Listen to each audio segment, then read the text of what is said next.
In the ancient lands of Greece, beneath the shadow of the snow-capped peaks of Mount Erymanthus, there lurked a creature of such formidable renown that its very name stirred fear in the hearts of men and gods. Alykia Euro, the Erymanthian boar.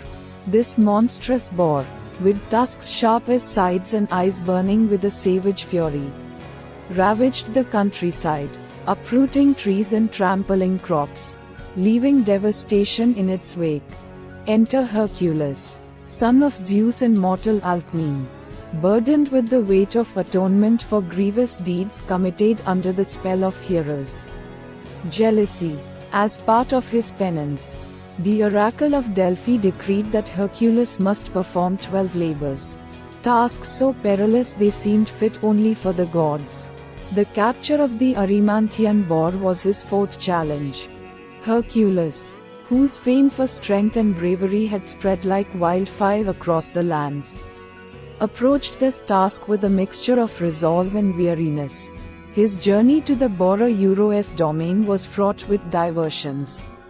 Upon reaching the vicinity of Mount Erymanthus, he first sought the counsel and hospitality of Pholus, a wise and hospitable centaur who lived in those parts. Pholus, intrigued by Hercules' quest, welcomed him warmly into his cave. During their meal, Hercules requested wine to quench his thirst, to which Pholus reluctantly agreed, opening a sacred jar not meant to be enjoyed by mortal hands alone.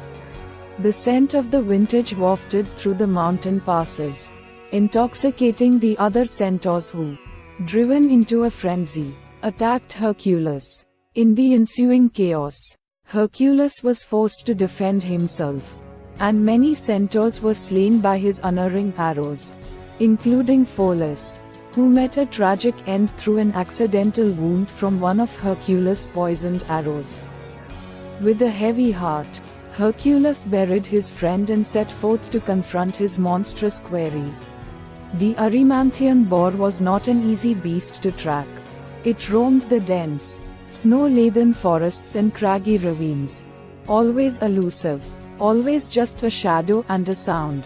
Hercules tracked the creature for days, through biting cold and blinding storms, until at last, he devised a plan, knowing that the boar was likely to seek refuge from the midday sun. Hercules chased it towards a snow-filled gully that lay shaded and deep.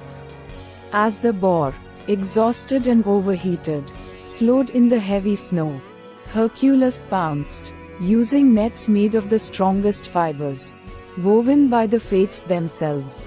He ensnared the boar, wrestling it into submission without direct Herma Euro, a feat that required not just brawn but an acute, strategic mind.